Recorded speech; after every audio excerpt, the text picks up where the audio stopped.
एक आदमी जो खुद को भगवान का मैसेंजर कहता था, जिसके आशीर्वाद के लिए लोग अपनी ज़िंदगी, अपनी बेटियां, अपना सब कुछ डेरा के हवाले कर देते थे, आज वही आदमी मर्डर जैसे सीरियस केसेस में कन्विक्टेड है और जेल में है। लेकिन कहानी यही खत्म नहीं होती, क्योंकि वो जेल में रहकर भी बार बार पैरोल पर बाहर आ जाता है, और अक्सर इलेक्शन के टाइम पर। आज हम बात कर रहे हैं गुरमीत राम रहीम सिंह की। ये सिर्फ एक बाबा की कहानी नहीं, ये है अंधभक्ति, पावर और सिस्टम के मिसयूज़ की कहानी। कहानी की शुरुआत होती है 15 अगस्त 1967 को। राजस्थान के श्री गुरुशरण मोडिया गांव में जन्म होता है गुरमीत सिंह का।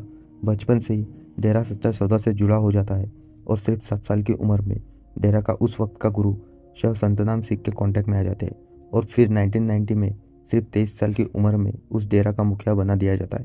तो मेरे लिए ये केस सिर्फ राम रहीम का नहीं है, ये केस है हम जैसे लोगों का, जो बिना सवाल किए किसी को भी भगवान मान लेते हैं। जब तक सब ठीक लग रहा हो तब तक सब चुप रहते हैं, और जब सच बाहर आता है तो कहते हैं सिस्टम खराब है। लेकिन सच ये है, सिस्टम तभी तक काम करता है जब तक सवाल पूछते हैं।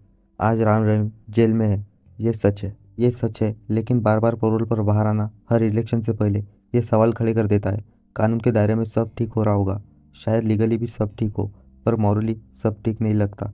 जो आदमी रेप जैसे केसेस में कन्विक्टेड हो, उसके लिए रहम नहीं, सिर्फ न्याय होना चाहिए। क्योंकि अगर यहाँ रहम आया तो कल किसी और के साथ भी यही होगा।